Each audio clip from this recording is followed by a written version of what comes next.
Hello, welcome. Sorry about that. My computer just decided to not open when I hit go live. So, thank you so much for joining another live. This month's conversation is about being authentic. I just shortly before this, like earlier today, I added onto the title being authentic contemplations because that's all that I really can do and want to do here. I mean, I explore so many things inside myself. Um, I have a long journey of struggling and working with the mind, working with the body, working with the emotions, working with spirit,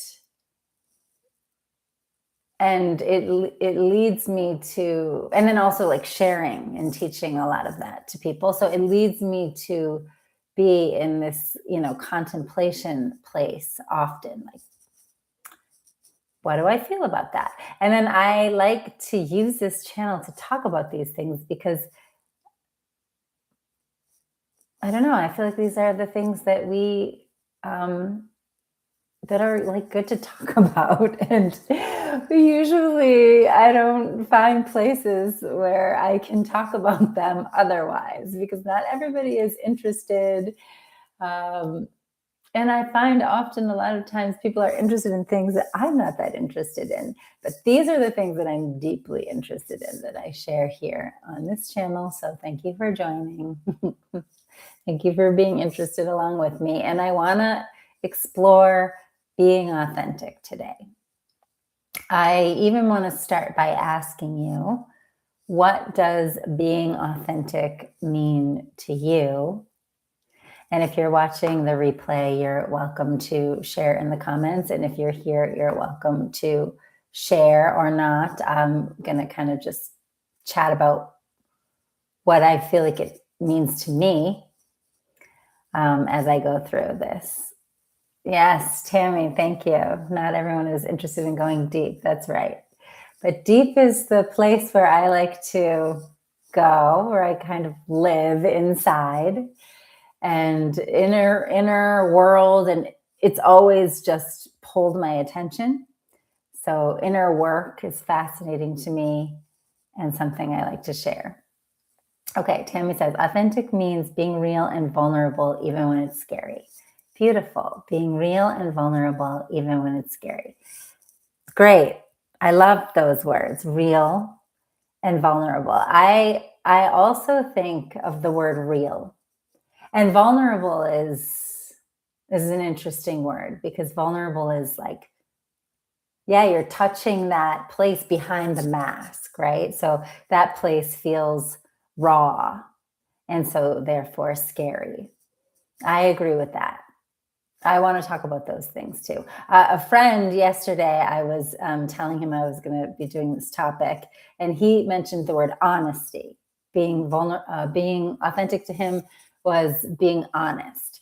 So honest, real, vulnerable. So let's talk about those a little bit. So because the reason why I want to talk about this, and I'll just say it now, is I think being authentic is really difficult. And I'm a person who really strives to be honest and be real. And I've always been like kind of a little bit eccentric, like marching to the beat of my own drum, like, oh, this is the way we do it. And then I kind of do it this way, like slightly, just like a hair. And so then it would look as if I am true to myself. I try to be real and authentic. And yes, that is true. That is like a really important value for me. That's something I want to be. I want to be that for myself. I want to be that for the people I love. I want to be that for my clients and students, because I think we live in a world where it's like so hard to find what is real sometimes, not always, but sometimes. And it's a little bit the norm, a little bit like social media. What is real? What is not real? AI. Okay, so then what is real? What is not real? You know, uh, uh, entertainment, and then you hear the news, and you hear so many sides, so many opinions, like what is real, what is not real. And then there's advertising and there's marketing and like getting you to buy. What is real and what is not real? It's not easy to identify, but it's something that my sensitive self longs for. My nervous system longs for that, very much so. So it's very important to me. Honesty. Okay, let's just take honesty. I even think it's not always easy to be honest. And I'm, again, a very honest person. But first of all, where is your honesty coming from? Because if someone is being honest with me just about like from their head, like their thoughts, their ideas, their opinions, what they read about, what they studied about, what they know about, I don't feel an authenticity. I feel a disconnect. So honesty, I think, is important to come from the heart, or at least like embodied place, like grounded and down from just, I know this authentically because I studied all of this, or I can, spew off all this information. That doesn't feel authentic to me. It feels and a little empty. And then the flip side of that, if you're very sensitive, or I wouldn't say sensitive, actually, open, if you seek to be honest and open, even from the heart, another danger is oversharing, crossing, like not having your own appropriate boundary, like too much is oozing, right? And this is also not authentic. Again, can you maybe see how much I have been contemplating this recently? And I just felt like, yeah, let's talk about this. Let's explore this a little. Maybe I have a little bit of agony about it because of how much I would like to show up as authentic here. Being authentic in my own time and space when I'm by myself, that's one thing. But showing up as authentic feels like another whole thing. So there's the honesty piece. There's the real piece, as Tammy said, and the vulnerable piece. So now we're getting down to like underneath, and I agree. That's probably the word I would use. Authentic is being real. And then I go into a deeply like a spiritual contemplating place, which is like, well, what is the real me? Where is the real true me? And then I'm starting to tap down into a deep, like underlying essence that is, the essence of my existence and an unchanging place. And that's the real true essence of me. But it's not always easy to be aligned with that place. In this world, it's not always easy to tap into it, to be comfortable just with your own beingness of it. And I'm going to get into more of why I think that's difficult. And also, you don't have to be like spiritual or enlightened or just always aligned with that essence to be an authentic person. I don't think that that's actually a necessary requirement. Okay, I see a comment.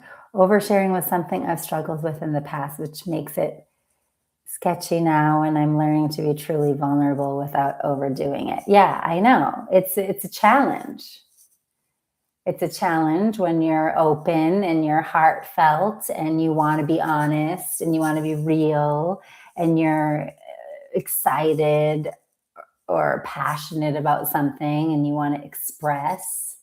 And then oversharing, over talking. But then we can tell later, right? So this is why I'm always interested in like the feeling of the body and the yes feeling and the no feeling. We can tell later when we walk away from a situation or a conversation, oh, how does that feel? If it feels uncomfortable, probably we were like misaligned.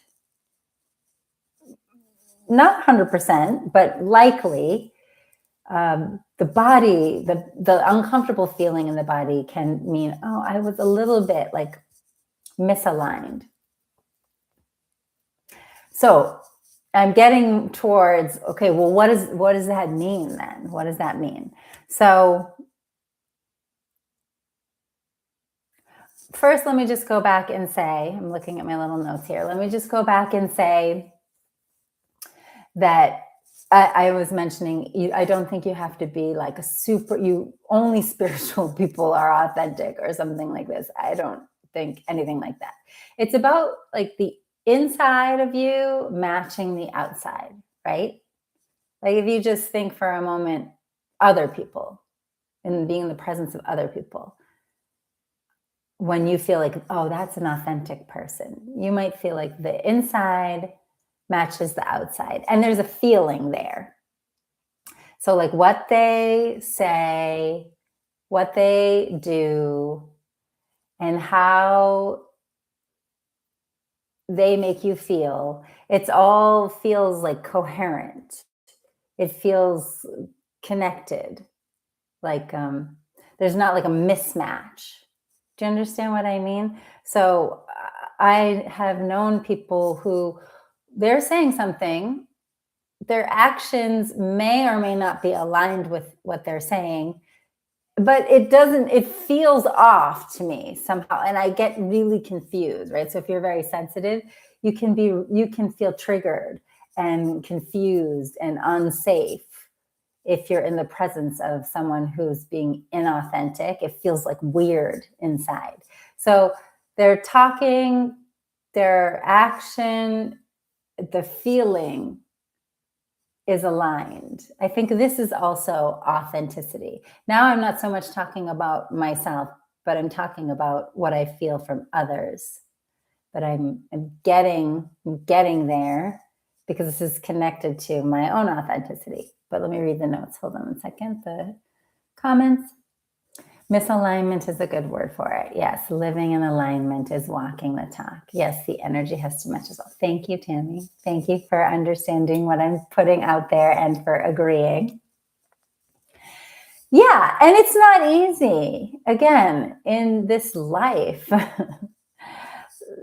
I put down here in my notes, expectations. So we have expectations when we enter into situations, right? Like how I want you to feel, what I want you to think about me. Like this starts to happen, right? We start to get confused. So it's easy to become performative or showing something like my presentation of myself, not my real self. When I have an expectation or if I have a want or a need from you, I mean, it's huge in like marketing world and business world, frankly. And one of the things that is like a big ick factor for me in growing my own business, because I don't want to be performative or say what I think you want to hear. I want to just be me. So I'm always trying to find like the balance. Caitlin said masking, right? So there's a lot of masking. Human beings are doing a lot of masking. One reason for the masking is the expectation. I want something from you, or I have an expectation of the result of this interaction. But the masking can come in for other like less like more subtle reasons or unconscious reasons. So another thing that I have in my notes is like trauma response. So we know about fight and flight. I think you know about it. And you may have heard also of freeze. I mean, for some of you, this is like, yeah, I know about that. And for others, maybe like, oh, this is like a new idea. Trauma responses. I've heard that there's 4: fight, flight, freeze. And the 4th one, drum roll, so painful for me, fawn. Painful because I resonate with it. Honestly, this conversation is painful for me because I really resonate with it. Like, still in the process of digesting these things.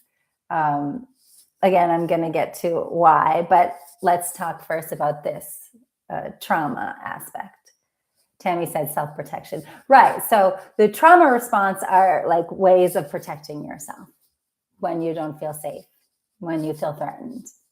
Fight, flight, freeze, or fawn.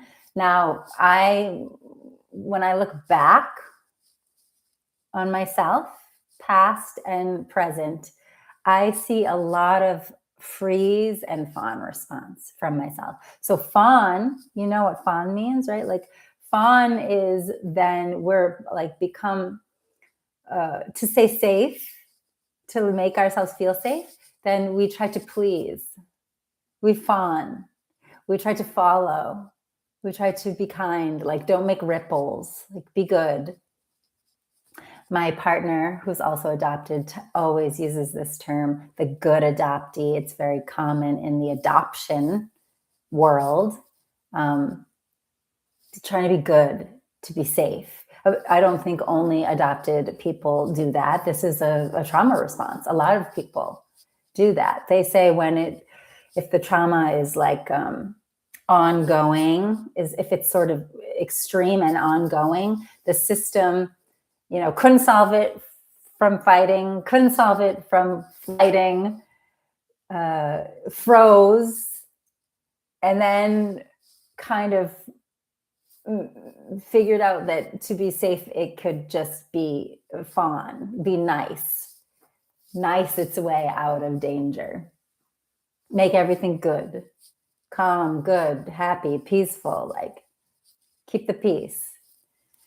This is the fawn response. So if we're fawning, if we have this fawn response or a habit of it, like a long time pattern of it, then it's also hard to be authentic because you don't know what is truly you and what is your like fawning instinct because you want to be safe.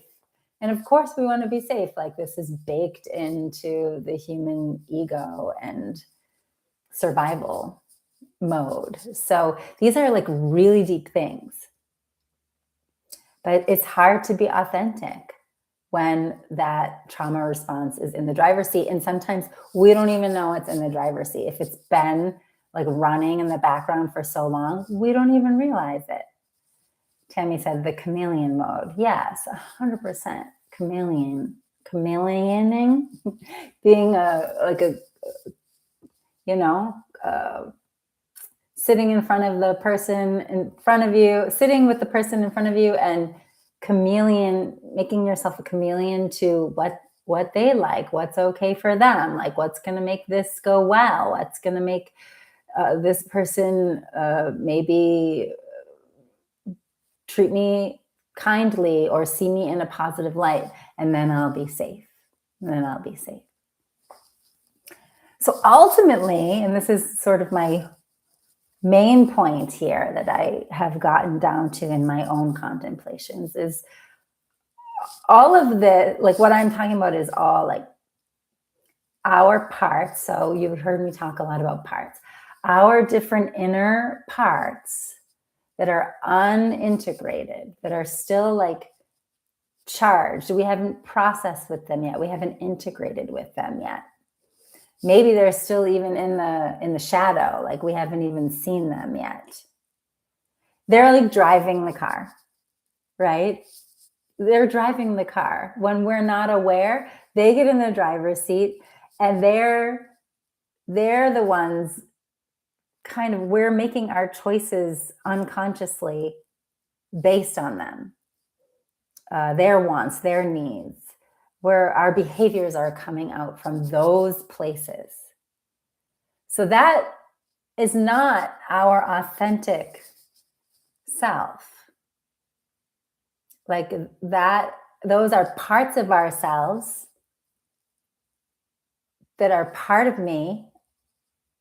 They cause me to, I have those parts and they cause me to have certain experiences, but they're not like ultimately me. So I feel like in order to be authentic, I'll just speak for myself here. I need to be aware of those parts. I want to keep bringing them into the light so that they're not in the shadow, like unconsciously driving me, so I can see them clearly. Also, when I see them clearly, this is my experience with parts work, then that's what they really want, is like my attention, my love. They just want to be seen and felt by me. This is what I am discovering over and over and over again. All the different parts I have within, old parts, conflicting parts, fighting each other, parts that were unconscious up until just very recently, all the parts, they seem to sort of respond in a similar way to my like sort of loving or compassionate just awareness of them. They just want to be seen, and they kind of just want to be felt, and they want, like, it's like holding space for a person, like someone who we love, and they want to just be like felt, and they just want us to be there and hold space for like whatever they're going through, and not try to fix it or tell them why they're right or wrong, or they're how to be better, or that they're bad, or that we know not like sometimes, right? All we want is that from someone, just like hold space for me, and just validating, like recognizing, allowing that have this feeling right now, that I am having this experience. The parts inside of me also seem to want that. So when I can recognize when they get in the driver's seat and, really give them like recognition, compassionate, loving attention, feel them from a kind of observing space, not like a following their reactivity space, but just observing. Now I'm getting more connected and rooted into my authentic self. And then even if I'm having that part, even if I want to talk from that place, but recognizing like I have a part that feels like this and is acting this way, I feel then connected, aligned with my authentic self more, rather than being driven by the parts, or driven by a trauma response, or driven by an unconscious expectation. All of those things, by the way, expectations, masking, performing, being a chameleon, fawning, all the trauma responses, even fighting, being a bully, like all the things, these are all parts. These are all parts. And I guess I ultimately feel most authentic when I can allow that part and then sort of sense the larger me who's holding space for that part, and be connected to that feeling in my body and present from that place. Then I walk away feeling the most authentic. Even if I'm always just consider myself like an honest, open person, it gets really confusing when my parts get in the driver's seat. Oh, was that really honest? Should I tell them about this? Oh no, that's oversharing. Oh, I want to talk about this, but no, I gotta like make that person would be mad if I said. It's so, I don't know how you experience life, but that's how my mind, body, and mind work. Is a lot of kind of constant hypervigilance, unless I recognize that that's a part. That's also a part. Do you see what I mean? So, like, if I try to be authentic from my parts, it just spins me into stress, really. But if I hold space for them, be aware of them, recognize them, and then recognize also there is this other me. And whether we call it the essence or just the part of me that's aware of them, that's not them, whatever you want to call it, that then feels, as I was saying earlier, in my body, oh, and now I'm connected to my authentic self. And I was able to stay connected to that self. And that feels authentic for me. Okay, some comments here. Yes, is that like us trying to protect our parts? Hypervigilance and confusion. Tammy, I was talking so much. I'm not sure exactly what you meant when you asked, is that like us trying to protect our parts? So the parts actually, like one part can be trying to protect another part. Like we have a lot of different like protector parts in there. Just like the trauma response is like trying to protect this sense of myself that feels threatened. But the sense of myself that feels threatened is also a part. And the trauma response now is forming more parts. Does that answer your question? I guess what I'm asking, when we are being driven. Yes, that's what I was thinking. When we are being driven, we're unconscious. Those parts, like they want and they need and they're calling for our attention. They need our attention. I was just reading about this. So there's a lot I could say about it, but I'm not going to go there because that's just a little bit like I just read it and I'm like digesting the information. In my own felt experience of parts work, it's very clear time and time again. All the parts, fear, I saw you say fear, anxiety, insecurity, what are people going to think about me, worry, doubt, hurt, so many parts. I mean, there's so many. They manifest in so many different ways inside of us. Yeah, they want to be seen and felt and recognized by us. That's why they're acting up. That's why they're acting out. So when I say they're jumping in the driver's seat, yeah, they're kind of acting out. They want attention, but we don't realize. If we don't realize, this thing just happens like over and over and over again. But if we realize like, oh, that's a part of me and it wants my attention. It jumped into the driver's seat here. Oh, why did it jump in the driver's seat? Because I need to spend more time feeling and integrating that part. So this is like a moment of opportunity for me to do that when it jumps into the driver's seat. So when it jumps into the driver's seat, it's not necessarily trying to like protect other parts. Something could be like a part that feels weak could be triggered, and then another part that protects that part jumps in. It's very complicated in there. It's so messy. But when we take time to like be with all of those parts, kind of like a loving parent to all these little like child parts, it starts to become such a beautiful relationship, which is why, I talk about healing your relationship with yourself.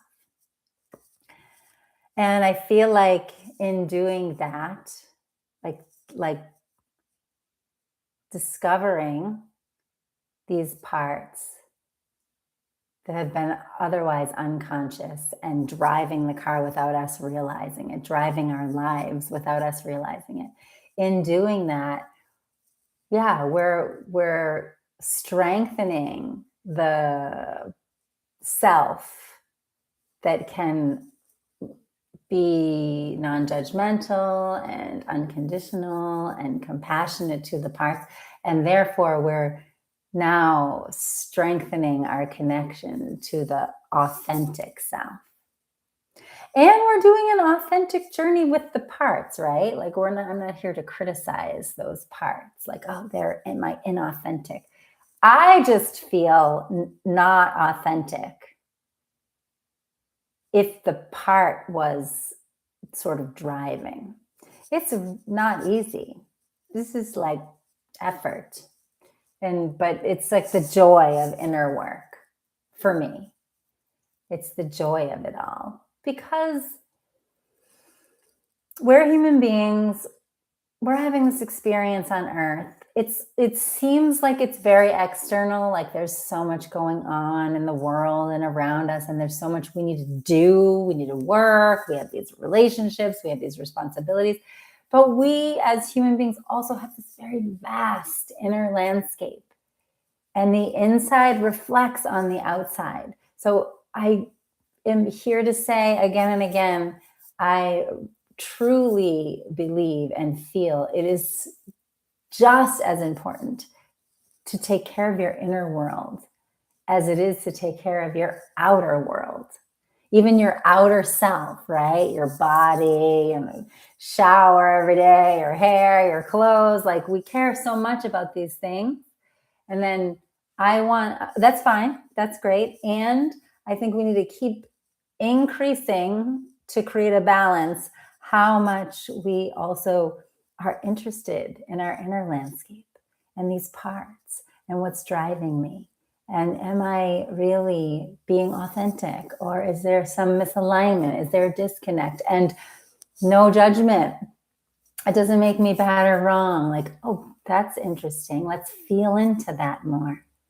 Let's feel into that. There's so much opportunity to create more harmony within, and therefore naturally get into contact with the self that is beneath the masks, that is always there, already authentic in and of itself. We don't have to find it, or we don't have to create it. It's there. It's existing there. What the work that we can do, where I think it gets fun for me anyway, is the work of meeting those parts that needed my attention and love, and were sort of blocking me from being connected to my original authenticity, or my real self, my true self, whatever we want to call that. And give those parts what they need. And then we have more internal harmony. And then naturally, right, it comes out very naturally that we are honest, we are real, our inside and our outside is matching, and we can be vulnerable more easily because we don't feel that to be as scary. We just feel, oh, this is just the inner world. Like, we have more acceptance of that. We have less, I think many people have fear about their inside. So vulnerable is like hard. But when we understand the inner world more and more, it gets more and more comfortable to just kind of put it out there. Nothing to be afraid of. We are all like the same, even though we have different parts. We're designed the same. We're all having a human experience. Okay, I hope this is useful for you, these contemplations. Again, if you have more, my contemplations are still in process. This is where I have gotten to so far in it.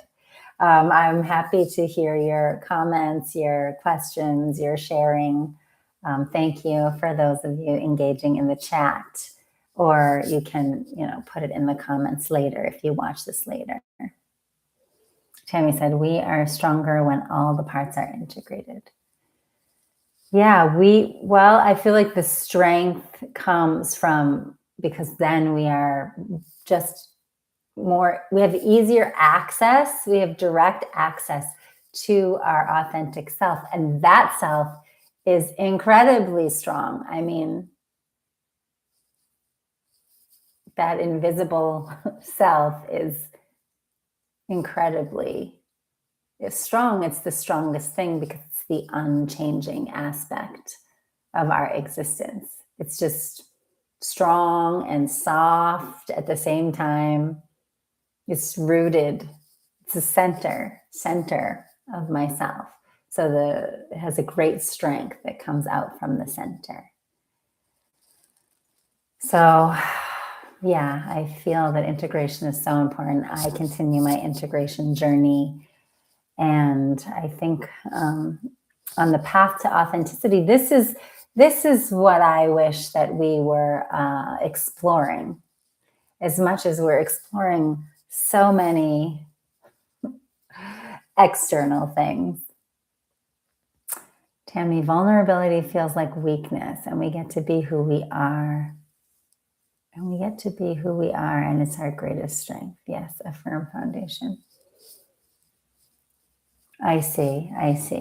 Right. I think vulnerability only, it does feel like weakness, mostly because we don't really understand our inner world, our inner parts, how lovely they are, how much they're there to help us. Like, the world is not having these kinds of conversations. So exposing your inner world is vulnerable, period, the way the world is right now. Yeah. So I think the work of integration is powerful work. And as the world keeps, as we keep evolving, I think being authentic becomes more and more important. And we can feel it, right? When we communicate with someone who we feel is being authentic, we feel nourished, like it feeds, it's giving energy. So being authentic is like healing for yourself, and then naturally, like, it just very naturally emanates like a very grounding, comfortable, open, like, energy for others in the world. So I think it's always connected. What we do, the work we do inside, naturally benefits those around us and who we interact with. It allows us to be the gift we were created to be in the world. Yes, that's beautiful. Thank you, Tammy. I'm going to finish here. Thank you so much for joining. I am starting my next Art of Self-Acceptance class in September. I will put a link in the description. So if anyone who's listening, if this really resonates and lands and you want to do more parts work and emotional integration work, and you're not really sure how to do that, I am offering myself as a guide for that in the 6 weeks of the Art of Self-Acceptance course. It really is an art, and it really is like the most healthy thing we can do for our body, mind, spirit, and for our loved ones, is doing that integration and acceptance work with ourselves, with all our parts, with our inner family. Okay, so I'll put that in the description. Thank you so much for coming, for listening. I appreciate all of you, and I will see you next month. Be well.